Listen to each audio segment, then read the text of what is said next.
Please like, subscribe and share করুন আপনাদের channel. Paschimbanga রাজ্য সরকারি কর্মচারী ফেডারেশন কালেক্টর ইউনিট বর্ধমান শাখার উদ্যোগে স্বাস্থ্য পরীক্ষা শিবিরের শুভ উদ্বোধন করলেন পূর্ব বর্ধমান জেলা সভাধিপতি শ্যামা প্রসন্ন লোহার। পাশাপাশি এই দিন তিনি নিজে স্বাস্থ্য পরীক্ষা করান।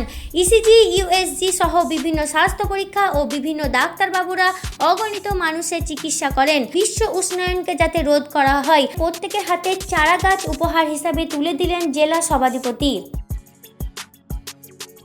মুখ্যমন্ত্রীর ভাবনা চিন্তাকে বাস্তবায়িত রূপ দেওয়ার অন্যতম মূলধারা হলেন আপনারা। তাই মাননীয় মানুষের পাশে থেকে মানুষের কাজ করার যে নিধান, সে নিধান সকলকে পালন করার জন্য জানালেন জেলা সভাধিপতি শ্যামা প্রসন্ন লোহার।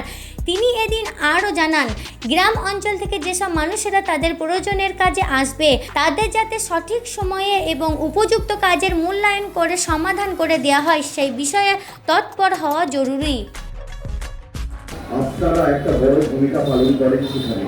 জনগণ পরিষেবা নেয় আপনাদের মাধ্যমে। মুখ্যমন্ত্রী বাস্তব রূপায়ণ করেন ওখানে বসে, সেগুলো বাস্তবে পৌঁছে দেন আপনারা। তো আপনারা যদি মুখ্যমন্ত্রীর অনুপ্রেরণায় অনুপ্রেরিত হয়ে মানুষের সেবামূলক কাজে যুক্ত হন এবং ঠিকভাবে পরিষেবা দেন, মুখ্যমন্ত্রীর যেটা ইচ্ছা সেটা পূরণ হবে এবং পশ্চিমবঙ্গেরও উন্নয়ন হবে।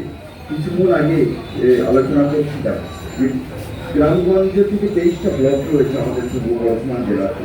তাদের আসার মেইন যেটা জায়গায় আসতে হয় সেটা হচ্ছে বর্ধমান কম্পাউন্ড, এই কালেক্টরি বিল্ডিং আর এই জেলা পরিষদ অফিসিয়াল কানেক্টেড সমস্ত দপ্তরে। তো আমরা যারা আসছেন পরিষেবা নিচ্ছে, তাদের সঙ্গে আমরা যেন সবসময় ভালো ব্যবহার করি।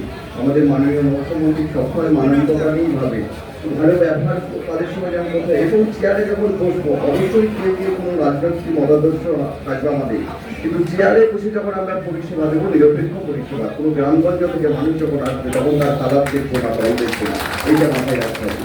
চেয়ারে যখন আমি সভাধিপতি চেয়ারে বসবো, তখন আমি জনগণের লোক। এডিএম সাহেব যখন চেয়ারে বসে কাজ করেন, তখন আমি জনগণের লোক। কিন্তু ব্যক্তিগতভাবে আপনারা একত্রিত হয়ে আমাদের মাননীয় মুখ্যমন্ত্রীর সমর্থক, আমরা মাননীয় মুখ্যমন্ত্রীর চিন্তাধারাকে তুলে ধরবো। এটা যেমন আমরা মানুষের মুখ্যমন্ত্রীর ভাবনা যেমন বাস্তবে রূপায়ণের জন্য দায়িত্ব নিয়ে সহকারে করবো, কিন্তু জনসেবার সময় আমরা কিন্তু নিরপেক্ষভাবে কাজ করবো। এটা কিন্তু খেয়াল রাখতে হবে আমাদের। আর কোনো মানুষ যাতে এসে পরিষেবা করার সময় খারাপ ব্যবহার না পায়, এটাও সকলকে আমি বড়জোর অনুরোধ করছি এই বিষয়গুলো দেখবে। আর আপনাদের কর্মজীবনে যেটুকু সমস্যা তৈরি থাকে হবে, কাজ করতে গেলে সমস্যা আসে, অনেক সময় আমার কাছে পৌঁছান, আবার অনেকে সংগঠনের মাধ্যমে পৌঁছান। তো আপনাদের যেরকম সমস্যা হবে, যেভাবে বলবেন, আমাদের জেলা নেতৃত্ব এবং জেলা পরিষদ সবসময় আপনাদের পাশে আছে। কোনো সমস্যা হলে আমাদেরকে জানাবে, সবসময় আপনাদের পাশে থাকবে, আপনাদের সেটাই নিয়ন্ত্রণ থাকবে। সকলে ভালো থাকবে।